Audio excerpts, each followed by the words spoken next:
Los Angeles County is launching an investigation into State Farm's handling of insurance payouts after the devastating Palisades and Eaton fires earlier this year.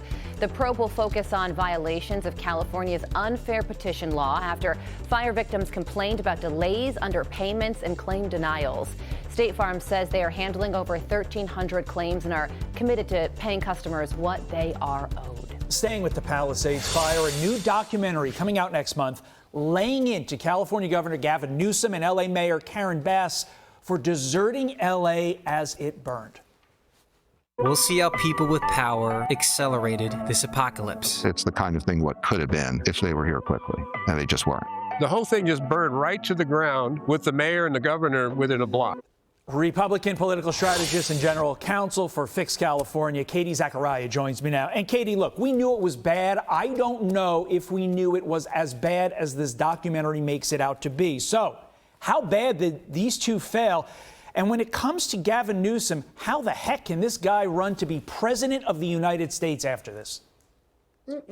Yeah, exactly, Todd. It's a history of repeated injuries on Gavin Newsom's part. Look, he was warned by President Trump in 2018 that our reservoirs were low and he needed to do deforestation and brush clearance. That is exactly what has happened in the Palisades. And as that Chase building that man was referring to, that they were walking in front of, is really this staple building in the middle of the Pacific Palisades that Gavin Newsom and Karen Bass are standing in front of for a photo op while it burns. They didn't have enough resources. They had a very, very low budget fire department.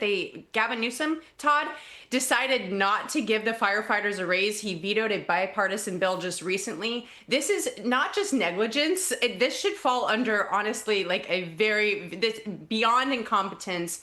Clearly, they knew what was happening. They didn't put the proper channels in place, Todd, ahead of time. There was a hearing yesterday to investigate California's response to the Palisades fire.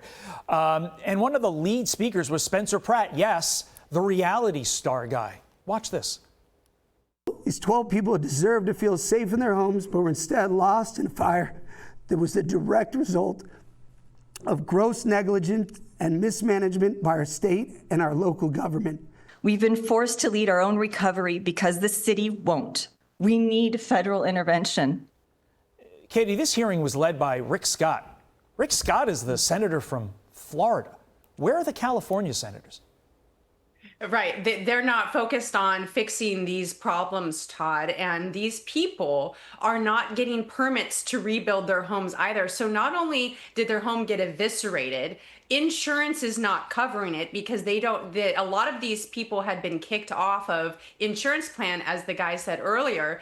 And the California Fair Plan didn't come into effect and or only subsidizes or insures homes up to a certain value. And in the Pacific Palisades particularly, these home values way exceed what California Fair Plan is willing to cover. So many of these people have left the area, are selling their lots at pennies on the dollar to big commercial developers. And you see this attempt on California's government to bring in low-income housing to this very dominant, beautiful area. Todd, it's a disaster. Gavin Newsom should be accountable for this, and this should be constantly on the news until he announces his run for president. Yeah, this documentary, when it gets out, I think it's going to be very, very telling. He's going to have a tough time coming back from it. Quickly, before we let you go, DOJ suing California over the state's new adopted redistricting plan. Of course, we're talking about Prop 50. Now, California's going to say, well, if Texas can do this, why can't we? Because ultimately, this was a response to Texas. You're a lawyer, Katie. Does that argument fly?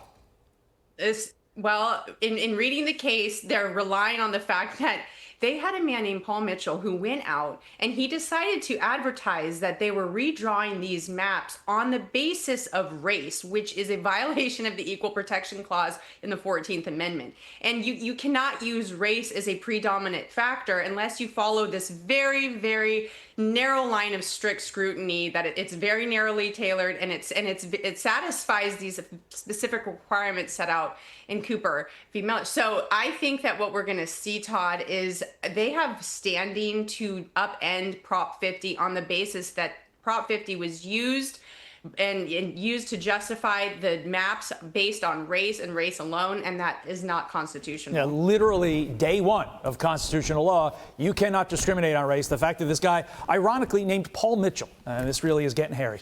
I'm Steve Ducey. I'm Brian Kilmeade. And I'm Ainsley Earhart. And click here to subscribe to the Fox News YouTube page to catch our hottest interviews and most compelling analysis.